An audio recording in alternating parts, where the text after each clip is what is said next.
Okay, this is your KSS 11-2 Combine Sanderson plunger pump. The double plungers. You got your eccentric oiler up here. You're going to set with the needle valves 4 to 5 drops per minute. Make sure your oil line here down to the rod here is full of oil. Right now, you can see a lot of dead spots in here. That's not good. Right? So what you would do is open this all up, turn the pump on, fill the line up, and reset your drops. 25 drops per minute. The solenoid valve should open when the pump comes on and close. The only bad part, you can come around to the front.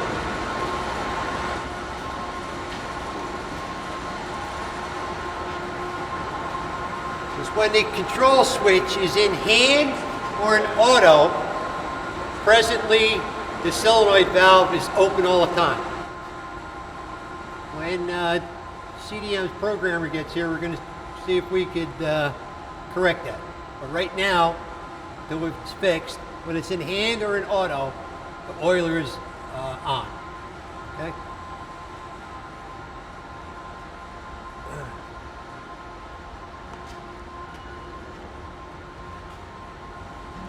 You have your suction chamber, discharge chamber, your compound gauge for your suction chamber, your discharge gauge for your discharge pressure.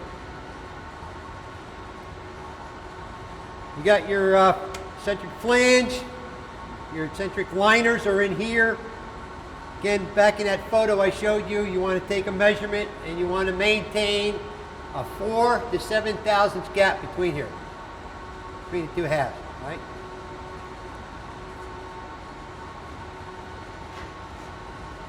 Once this starts wearing out, you'll hear these start slapping like crazy.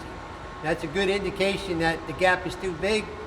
Just remove a few of the shims. When you can't maintain that gap, that means the liner has to be replaced. When you replace the liner, you replace the whole shim kit. A new shim kit will come with it. Right? Inside your piston, make sure, if you take a look what it looks like now, the oil is up half the height of the wrist pin. If it gets over the wrist pin, that's too much.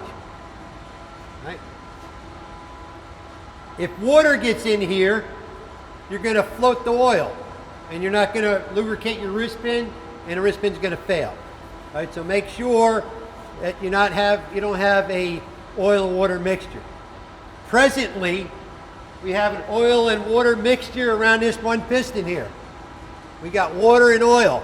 Somehow, water came down from the ceiling and got in there. Now it's a mixture. It's not critical around the piston, but inside the wrist pin, it's very critical. Right? You have drain plugs to drain the oil.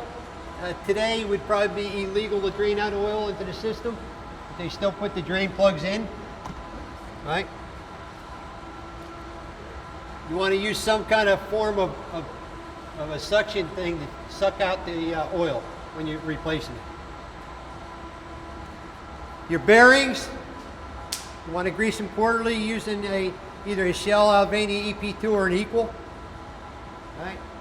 Again, don't over grease the bearings. Just grease until you see a little bit of grease coming out, and that's sufficient. On your gear reducer, we'll go around here. On your gear reducer, you have a sight glass. It's plastic tubing, and you have 2 tie wraps. The oil level should be maintained somewhere in between the 2 tie wraps. I've seen where these get old and it gets discolored, and it appears like you got a lot of oil in it when really you do not. In this case, what I recommend that you take the plug out on the opposite side, which is somewhere in the middle here. If you get oil out, you're good to go. Right? Don't depend on the sight glass. Right? You know, bend of an Allen wrench, put it down there, and that usually gives you halfway. Right? that I've seen so many of these burn up because people went by that sight glass and said, I have enough oil in it. Take out the plug and there's no oil. So, because the seals start leaking. When they get old, the seals start leaking. They don't take care of it. Oil gets out of there. They look, oh yeah, I got oil in there. No, they don't have oil. You got a coupling, right? No real maintenance on the coupling, just periodically inspect the coupling, right? The motor, whatever the manufacturer's recommendation on greasing it, which I believe is every 2 years, go by their recommendations, right? Your shear pin, using an SD shear pin. In the past, they've used nails. In emergency, you can use a nail, right? This is pin position 11, where it's at right now, right? Giving you the highest stroke, which is 7 inches, which gives you about 5.83 gallons per stroke.